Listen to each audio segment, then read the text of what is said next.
Iginit po ni Senate President at Presiding Officer Francis Escudero na dapat mong sumunod ang Kamara sa utos sa impeachment court matapos ibalik sa mababang kapulungan ang impeachment case. Hirit po ni Escudero, walang nilabag ang impeachment court sa hakbang nito. Narito ang aking report. Nagpatutsyada si Senate President at Impeachment Court Presiding Officer Francis Escudero sa mga nagsasabing labag sa konstitusyon ang kanilang desisyon na i-remand o ibalik sa Kamara ang Articles of Impeachment laban kay Vice President Sara Duterte. Ayon sa mga kritiko, pantay ang dalawang sakay ng Kongreso kaya hindi maaring utusan ng Senado ang Kamara. Buelta ni Escudero, hindi kami magkapantay pagdating sa bagay na ito. Hindi ito House at Senate kung saan co-equal ang mga ahensyang yan. Sa parte ng impeachment, korte ang Senado, prosecutor ang Kamara. Wala sa lugar para sa akin ang Kamara na hindi sumunod sa ipinag-uutos ng impeachment court.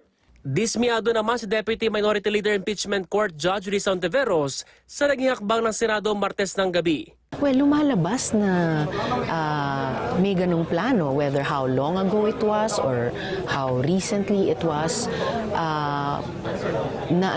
nag-materialize dun sa proposed motion nila na babala na namin ni Senator Judge Pimentel. Masyadong maraming dangerous words subject to interpretation at saka ambiguity. Kasama ni Ontiveros sina Senators Coco Pimentel, Grace Poe, Sherwin Gatchalian at Nancy Binay sa tumutol sa motion ni Senator Alan Peter Cayetano na ibalik ang impeachment case sa Kamara. 18 senator judges naman ang pumabor sa motion, kabilang ang Duterte allies na sina Bato de la Rosa, Robin Padilla at Bongo.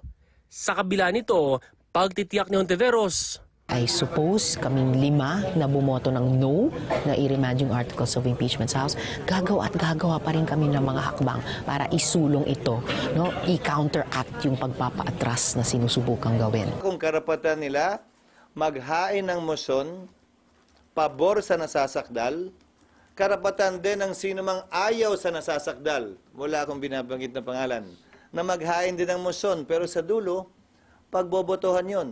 Gate ni Escudero, hindi dinismiss o pinatay ang articles of impeachment. The impeachment court retains its jurisdiction, to my mind, that's why we issued summons. Patunayaan niya nito, dinala na ng Senate Sergeant at Arms ang writ of summons sa Office of the Vice President o OVP, Miyerkules ng umaga.